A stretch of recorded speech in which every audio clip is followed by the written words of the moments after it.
उस रात बारिश पहाड़ों को चीरकर बरस रही थी। नवागढ़ गांव के बाहर जंगल के पास खड़ा वह पुराना वाड़ा मानो अंधेरे में किसी राज को छुपाए खड़ा हो।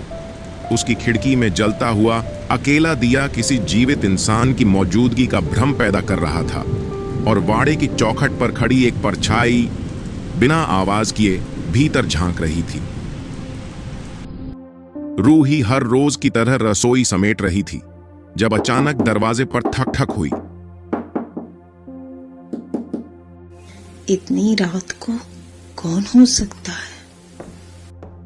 वह लालटेन उठाती है और धीरे से दरवाजा खोलती है। सामने खड़ा था एक अजनबी नौजवान। लालटेन की रोशनी में उसके कंधों से बारिश टपक रही थी। लंबा कद, गहरी आंखें और थकान में छुपा हुआ अजीब आकर्षण।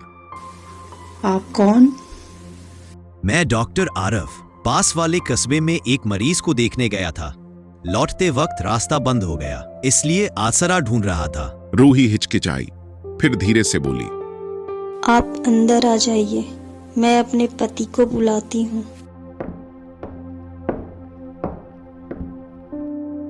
आरव अंदर आया और आसपास निगाह दौड़ाई। पुरानी दीवारें, जंग लगे बर्तन और एक टंगी हुई तस्वीर जिसमें रूही एक अधेड़ उम्र के आदमी के साथ मुस्कुरा रही थी। तभी पीछे आवाज आई, कौन है ये? बारिश में फंस गया था, सोचा कुछ देर यहां रुक जाऊं। धीरज उसे घूरता रहा, फिर रूही से बोला, चाय लाओ।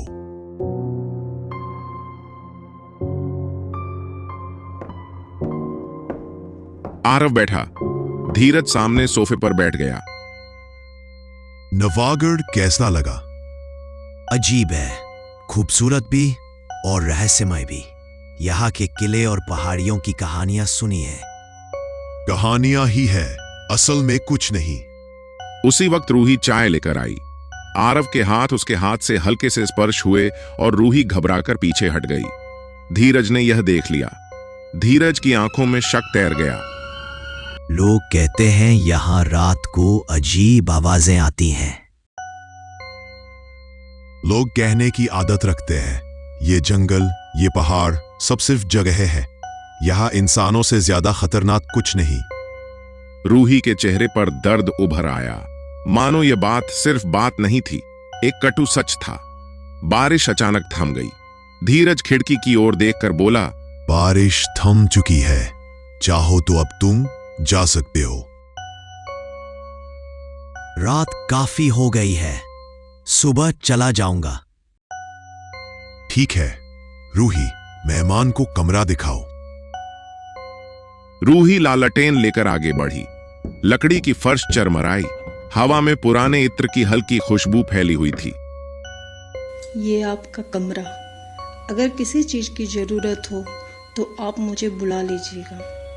धन्यवाद और माफ कीजिएगा, मैंने आपको परेशान किया। रूही चुपचाप चली गई। कमरे में दिया धीमे धीमे टिमटिमा रहा था। आरव सो नहीं पा रहा था। उसे लगा कोई रो रहा हो, बहुत धीमी आवाज में। वह गलियारे में आया। आवाज धीरज और रूही के कमरे से आ रही थी। दरवाजा थोड़ा खुला था और अंदर का दृश्य आरव की रूह जमा देने वाला था। धीरज क्रोध में पागल होकर, किससे बात करती हो खिड़की पर?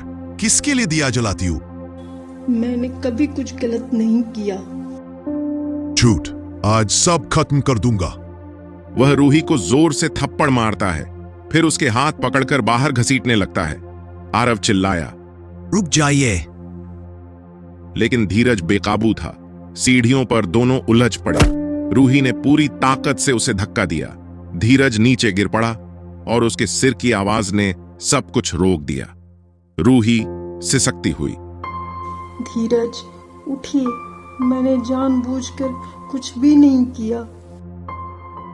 लेकिन धीरज की आंखें खाली थीं, न हिलना न सांस, सब खत्म। रूही पागलों की तरह रोते हुए आंगन में पुराने कुएं की ओर भागी।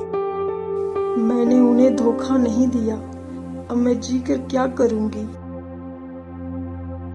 आरव दौड़कर आया, लेकिन देर हो चुकी थी। वह नीचे कूद गई। आरव गांव भागा और सरपंच को सब बताया। सरपंच शांत खड़ा रहा। तभी वहां धीरज नाम का आदमी रहता था। शक के चलते उसने अपनी पत्नी को मारा और फिर पत्नी ने कुएं में कूदकर जान दे दी। तब से वहां कोई नहीं रहता। हर कुछ साल में कोई बाहरी मेहमान उनकी वही रात, वही हादसा दोबारा जीता है। आरफ डर से वहीं जम गया। कुछ घर अपनी ही कहानी कभी नहीं भूलते, वे उसे बार बार हर नए मेहमान को दिखाते हैं।